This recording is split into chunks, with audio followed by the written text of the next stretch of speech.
Sim. Ok. Vamos colar aqui. Ouviremos agora a palavra do Dr. Luiz Viana Sobrinho, da Fiocruz. Dr. Luiz Viana é médico cardiologista, 31 anos, doutorando na Escola Nacional de Saúde Pública da Fiocruz, no programa de pós-graduação em bioética, ética aplicada e saúde coletiva, e professor convidado de bioética da Residência Multiprofissional de Saúde da UF, Hospital Antônio Pedro. Editor do Observatório da Medicina da Escola Nacional de Saúde Pública, e aqui tem o endereço eletrônico. Também é membro da Associação de Movimentos de Participação Médica e do Observatório da Saúde. Vossa vez. Muito obrigado.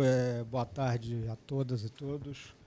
É fundamental essa troca, porque eu sou médico, ainda atuante, sempre ainda atuante, cardiologista, de estetoscópio todos os dias, e há alguns anos me envolvi com a bioética e com a ética médica, mais com a bioética em sentido específico, mais filosófico, e não fazia sentido a palestra não começar, eu acho que por essas questões. Eu não sou especialista em custo e sustentabilidade, eu fui indicado ou escalado por alguém na Fiocruz, que me encaminhou para essa mesa, eu não entendi porque eu estava aqui. E eu vou tentar dizer por que eu vim aqui. Vendo essa escalação, não teria sentido também eu ficar para o final. Eu acho que os especialistas em custo e sustentabilidade é que tem que ficar para o final. E eu vou tentar dizer o momento em que a ética é importante para se pensar em custo e sustentabilidade. Somente dessa maneira eu acho que a minha escalação para essa mesa teria sentido. Então eu vou fazer o que eu sei fazer e depois eu passo a bola. Aí justifica a escalação. Bom, pelo que eu aprendi, eu acho que a boa filosofia não é aquela que traz resposta, mas é que complica as perguntas. A maioria dos grandes filósofos tem trabalhado nesse sentido. E aí, como a gente tem dois grandes especialistas aqui nesse sentido, eu vou tentar levantar algumas coisas que possam nos ajudar. Agora acho que pode apagar. Passa aqui.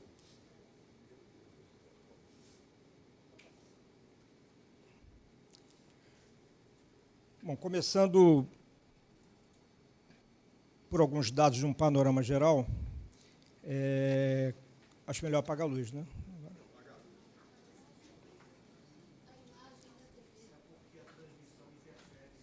Bom, tudo bem, para mim não incomoda muito. Então, nós temos aí previsões dos países componentes da OCDE do que será futuramente a progressão de gastos em saúde e o que nos espera no futuro, né? Juntando aí 4 tópicos diferentes. Uma outra questão seria a escassez de profissionais, que já é uma coisa patente e com uma tendência à progressão muito grande.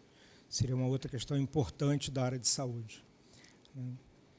E uma questão que mais me movimenta hoje em dia a estudar, que é a entrada do mercado de tecnologias digitais na saúde, com um crescente custo e também com uma promessa de mudança muito grande na nossa atuação como profissional nessa área. Tá? É isso aqui que não está bom. O outro tema que eu acho que é importante, que deve ser detalhado pelos especialistas, começou hoje em Astana uma revisão de 40 anos da Conferência de Alma-Ata, que eu acho que tem tudo a ver com o que se vai falar aqui, que é a atenção primária. Existe uma carta de representação do Brasil, da Fiocruz, mantendo a intenção do modelo de programa de atenção primária na saúde como foco para o novo projeto que seria a Saúde 2030. Então, acho que é um tema que deve fazer parte dos debatedores hoje. Lá, eu acho que o principal questão que vai estar em debate, que eu percebi por essa carta da Fiocruz, é a contraposição entre os sistemas universais de saúde e a cobertura universal de saúde. Então, quais são as perguntas que a gente pode fazer ou complicar para os palestrantes de nível técnico maiores e bem melhores do que o meu para aqui? Eu acho que, assim, à primeira vista me assustou perceber o nível de profissionais que estavam aqui, que eu ia falar, mas, ao mesmo tempo, comprovo o meu argumento. Eu acho que nós temos saber demais, existe conhecimento técnico suficiente, existe caminho já trilhado pela pesquisa acadêmica, por experiências de governo em todos os níveis, para que a gente tivesse um sistema sanitário, um sistema de saúde com melhores resultados. Então, isso só confirma as falas que nós vemos em quem defende esse sistema único, que o problema é político, né? Eu acho que há muitos gestores aqui de todos os níveis nessa sala, pessoas interessadas no assunto, que também estudam esse assunto, e todos têm na sua cabeça um modelo de sistema único de saúde. Então, a minha pergunta que eu deixo, acho que para todos e para esses debatedores, será que nós temos o mesmo modelo de sistema único de saúde?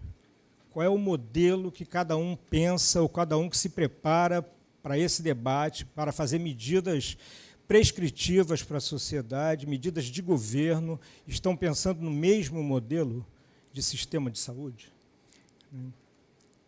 Os cacuetes filosóficos vão me fazer pensar em algumas coisas, né? Primeiro, a gente tem que definir esses termos. Sistema é uma coisa que vem do discurso filosófico, que você engloba no discurso a totalidade, né? Premissas e tal. Nas práticas sociais, eu vou tentar correr, que eu acho que já me embolei demais, você vai ter premissas de práticas e conclusões que caracterizam esse sistema como uma coisa global, com uma mesma intenção. Nós podemos dizer hoje, no estado em que nós estamos, na nossa sociedade, que nós temos já um sistema único, interesses, mesmo num grupo como, por exemplo, da saúde suplementar, ele pode ser caracterizado como um sistema? Existem comportamentos de sistema como um todo no grupo da saúde suplementar? Eu que permeio entre essas áreas no trabalho, eu não percebo que haja um comportamento de sistema, né? A gente vê menos o comportamento de sistema de trabalho na saúde suplementar do que no próprio SUS, ou no que se chama o SUS dos outros, que alguns textos já falam o SUS daqueles que não têm a saúde suplementar, né? E mesmo nesse sistema grande que a saúde suplementar deveria estar entrosado, hoje em dia a gente vê uma bipartição desse sistema muito claro na sociedade.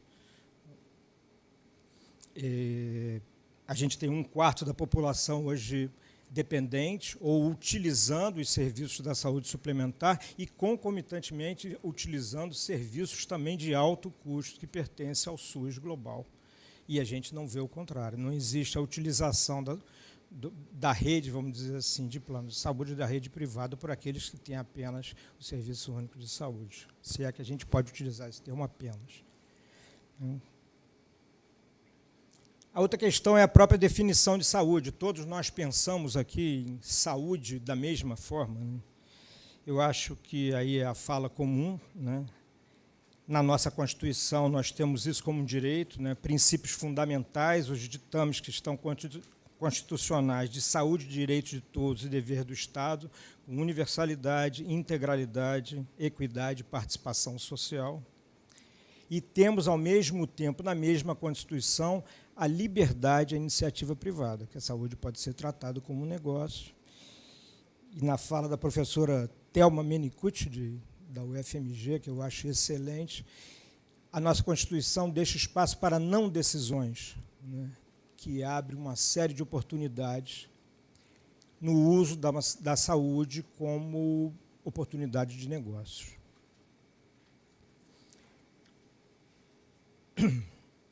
Bem,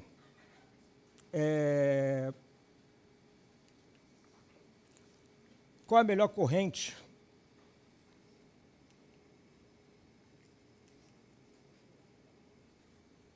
para a alocação desses recursos, né? Esse é o texto do Beauchamp, da bioética médica, do começo dos anos 80.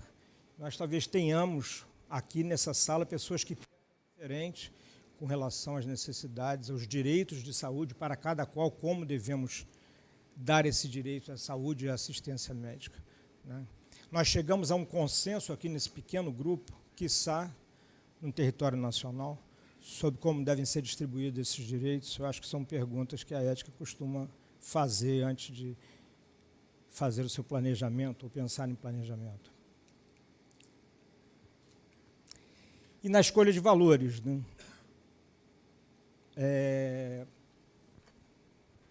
Os valores que sobreviveram da ética biomédica, valores seculares que vieram de milênios, a gente trabalhou durante muitos séculos com a questão da beneficência e da não maleficência, né? A chegada da biotecnologia e da evolução, da explosão tecnológica das ciências biomédicas no pós-guerra, na segunda metade do século XX, ela trouxe questões que esses preceitos éticos não resolviam, né? O Tolman, que é um filósofo do começo dos anos 60, ele falou que a medicina salvou a ética, né? Ela tirou a ética de uma discussão fria da academia, de uma discussão que basicamente vinha ancorada no positivismo lógico, discussão de argumentos, e trouxe a ética para a realidade com a chegada da bioética, né? Com a chegada da bioética, nós começamos a trabalhar com outros conceitos na década de 70 que hoje em dia estão presentes no nosso dia a dia. Forte dele seria a autonomia e a questão da equidade e justiça social. Então, não há uma equivalência direta entre você falar de principialismo, que seria a união desses 4 conceitos, que foi a primeira corrente de bioética que surgiu na década de 70, e dizer que a bioética é só o principialismo. Não, há outras correntes de bioética, mas até hoje ele resiste fortemente para a análise de problemas e conflitos na área de saúde. Como contrabalançar esses conceitos, né? Quais são os que têm mais importância quando eles entram em conflitos? Eu vou dar predomínio à autonomia ou à beneficência, eu penso mais na equidade de uma medida, no indivíduo, como é que sobrevive isso, né? O Diego Gracia, que é um bioeticista médico da Universidade de Madrid, ele coloca como princípio de natureza pública a justiça e equidade, justiça social e equidade, e a não maleficência, como princípios predominantes que a gente deveria dar preferência, partindo depois para os princípios de natureza privada, como autonomia e beneficência. Então, ele diz que a gente deveria priorizar os princípios dessa natureza pública, como justiça e equidade, e que não apresente danos de monta previsíveis. Depois, as condições de respeito às garantias de autonomia aos participantes, aos usuários, dos benefícios para estes, para a sociedade. Então, está aí. A questão da autonomia e da equidade, ela dentro da própria ética principalista, né, ela trouxe para o seio da ética principalista problemas que são milenares também, né? Ressuscitou a questão do poder grego, da divisão entre oligoi e demos. Nós vamos privilegiar grupos pequenos ou vamos dar mais poder a uma questão da democracia, seria essa origem dessas palavras, né? Até chegar na era moderna com uma contraposição entre indivíduo e coletividade, né? Como trabalhar, então, liberdade individual nas escolhas, liberdade individual para ações e escolhas com justiça social, né? Então, essa luta entre autonomia e equidade, ela continua. A vinda da autonomia como critério bioético, ele acabou trazendo também grandes questões para essa discussão. Até chegarmos no que parece não ser diferente do que a gente vem falando, depois de 30 anos de SUS, do projeto SUS de 3 décadas, a gente ainda combinar um projeto de reforma sanitária como o próprio projeto de uma reforma social, que foi a proposta do projeto de reforma sanitária, e a questão da liberdade de iniciativa privada, deixando clara a participação e interesse do livre mercado, já que a saúde tem forte presença na economia. Como se combina isso até hoje? O que pensamos nós que estamos aqui e o que pensa a nação que virá e vem no próximo ano.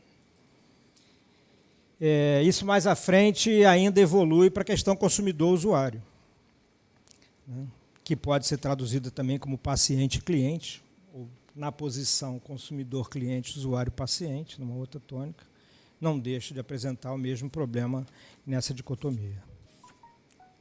Então, a questão da autonomia, ela virou em si um problema dentro da bioética, né?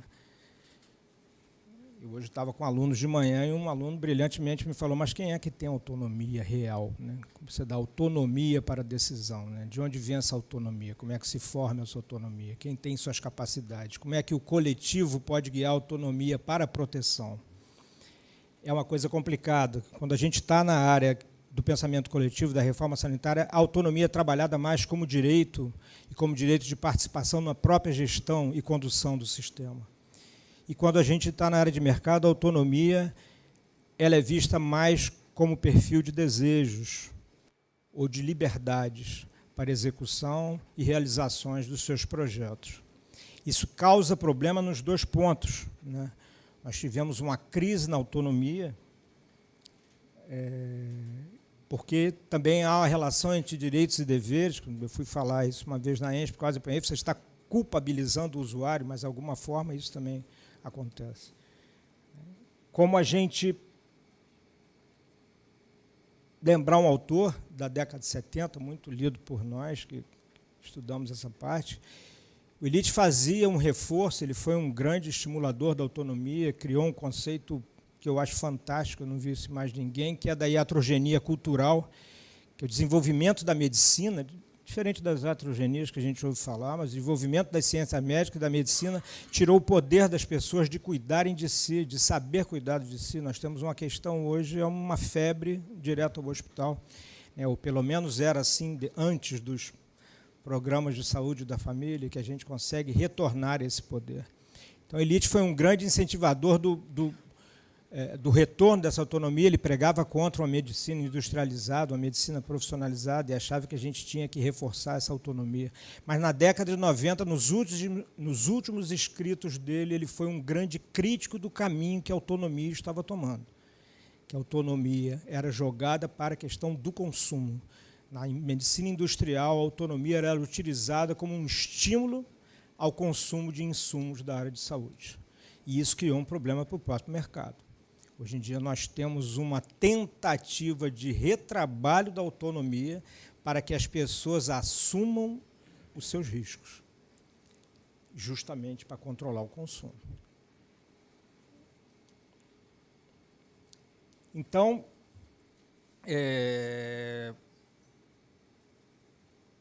uma coisa que eu queria dizer é isso, quer dizer, esse novo modelo de autonomia, né, e aí citar um pouco o professor Castiel, que é uma reviravolta com responsabilização e culpabilização do usuário dentro da cultura de prevenção, de cultura de risco, da lógica de securitização da saúde, que ele define como saúde persecutória. É o controle da economia como consumo que interessaria ao modelo financeiro de permanência de uma sustentabilidade de valor nesse sentido. Tá? Há questões que eu acho que são consensuais, que eu não preciso ficar repetindo, mas deixo aqui como uma fala para os próximos, é a questão do subfinanciamento, e agora cada vez mais, que eu acho que não dá para a gente falar para uma plateia séria que não existe, né? Você questionar a questão do subfinanciamento, que é uma coisa muito importante. E desequilíbrios, né? Eu citei apenas alguns, quer dizer, que marcam como funciona esse sistema que a gente tenta ainda dar um corpo de unicidade, né? Quer dizer, os gastos dos planos de saúde ou dessa parcela de população, que seria em torno de um quarto, 25%, 30%, que utilizam tanto o sistema único como o todo, como utilizam os serviços segurados por eles, né, 4 a 6 vezes na área de saúde, o perfil das internações e o custo dessas internações com resolutividade diferente, com impacto diferente na economia, né, o tratamento em que as entidades financiadoras do próprio Estado dá diferente para redes pública e privada de incentivo e reforma e refinanciamento da sua rede hospitalar. E um último exemplo que Você vê, em 2016, por exemplo, a provisão regular de medicamentos no SUS, nos 3 meses que... Peraí, eu não estou lendo. Nos 3 níveis de atenção, consumiu 13 bilhões de reais. É isso que está o número ali? E a via judicial, 8 bilhões de reais. Então, como é que nós podemos trabalhar com um sistema que permite um desequilíbrio tão grande desse, né? E aí, faltam 4 dias para a eleição, ou 3, e talvez todos tenham projetos na cabeça. A pergunta é como será esse nosso SUS do futuro, se realmente essa frase, que é uma frase recuperada do nosso texto que foi encaminhado para a Alma Ata, da Fiocruz, se nós teremos um sistema, né? Se nós todos aqui pensamos em fazer um sistema, se ele será único, de saúde, né? Que há 30 anos tem como princípios fundamentais os ditames constitucionais de saúde e direitos de todos, dever do Estado, com universalidade, integralidade, equidade e participação social. Então, levantei algumas definições do que eu penso e eu vou passar a mesa para os específicos técnicos na área que eu não sou. Muito obrigado, bom dia.